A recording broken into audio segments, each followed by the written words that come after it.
안녕하세요. 공병호TV의 공병호입니다. 사람은 익숙해지면 당연하게 여기죠.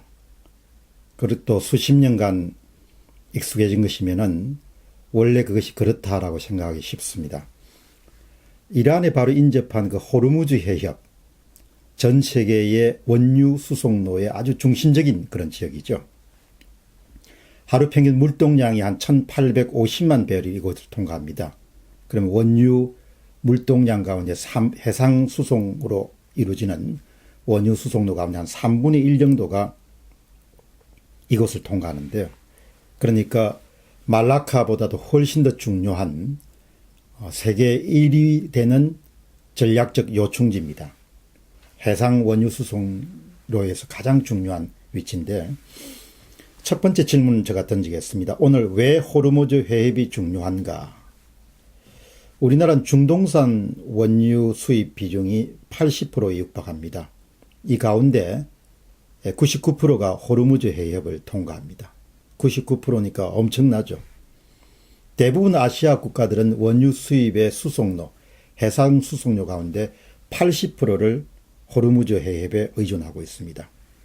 쉽게 이야기하면 호르무즈 해협이 봉쇄되거나 또 호르무즈 해협을 통과하는데 안정상의 문제가 발생하게 되면은 이것은 바로 한 국가의 에너지 위기고 안보 위기에 해당할 정도로 굉장히 위중한 그런 사건이 됩니다.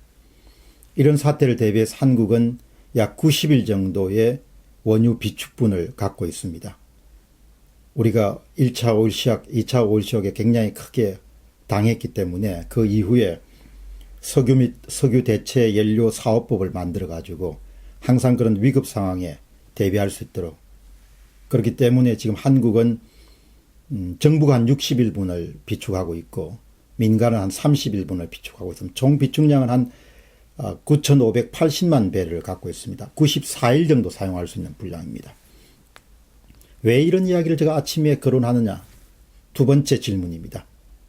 트위트 때문입니다. 미국 트럼프 대통령의 트위트 메시지가 너무나 심대하기 때문입니다. 여러분도 아마 보도를 보셔서 아시다시피 이란의 핵 개발과 이에 대한 미국의 경제 제재 때문에 그동안 이란과 미국 사이에 긴장이 고조되어 왔습니다. 최근에는 미국의 군사 드론을 이란이 격추시킴으로써 군사 대결 가능성이 크게 고조된 바가 있는데요. 2019년 6월 24일 트럼프 대통령은 매우 의미심장한 트위트발 메시지를 던졌습니다. 그냥 넘길 수 있지만 저는 그 메시지를 보면서 정말 세상이 많이 변했다. 그리고 앞으로 이런 변화가 우리에게 어떤 영향을 미칠 것인가 한번 보시죠. 트위트 메시지는 트럼프 대통령의 중국은 석유의 91%를 호르무즈 해협에서 얻고 일본은 62%, 다른 여러 나라도 마찬가지다. 그러면 왜 우리는 다른 나라의 해상 선로를 보상 없이 오랫동안 보호하고 있는가? 이들 모든 국가는 항상 위험한 여정이었던 호르무즈 해협에서 자국 선박을 스스로 보호해야 할 것이다. 이 길지 않은 트위트 문장은 세상이 엄청나게 바뀌었음을 말해줍니다.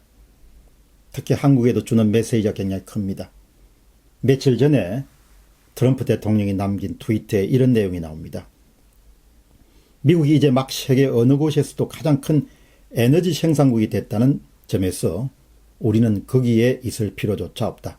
거기는 호르무즈 해협을 뜻합니다.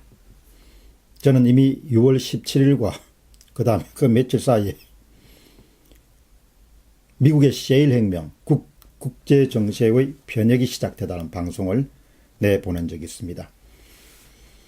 여러분도 아시다시피 미국은 2018년 세계 1위 산유국이 됐습니다. 셰일 혁명으로 말미암아서 2008년도에 678만 배럴을 생산하던 미국은 2018년도에 1531만 배럴을 매일 생산할 수 있게 되었습니다. 그 양은 그동안 1위 국가였던 사우디아라비아의 1531만 배를 크게 앞지른 수치입니다. 사우디아라비아는 1228만 배럴입니다. 미국은 1531만 배럴입니다. 2018년 기준으로 보면 미국은 세계 시장 생산량 점유율 16.2%, 사우디는 13%, 러시아는 12.1%입니다.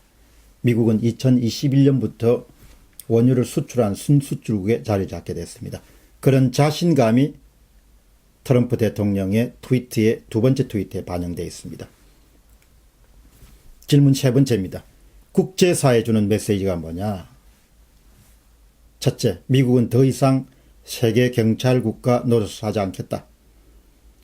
우리가 왜 그런 경찰 비용을 지불해야 되는가? 이런 이야기를 트럼프 대통령이 하는 겁니다. 두 번째, 미국은 선별적인 개입에 익숙해질 것이며 지금보다 훨씬 더 고립주의 성향을 선호할 것이다. 왜? 중동 석유에 의존할 필요가 없기 때문에. 중동발 해상수송로를 그렇게 열심히 보호해야 될 필요는 크게 과거에 비해서 낮아졌다는 이야기죠. 다만 동맹국을 보호하는 차원에서 해상수송로를 보호하는 그런 역할까지는 포기하지 않겠죠. 세 번째, 각자 알아서 자신을 지켜. 골치 아프게 자꾸 나한테 도움 요청하지 말고 각자 알아서 하시오. 뭐 이런 메시지를 담은 겁니다. 물론 그까지는 안 가겠지만,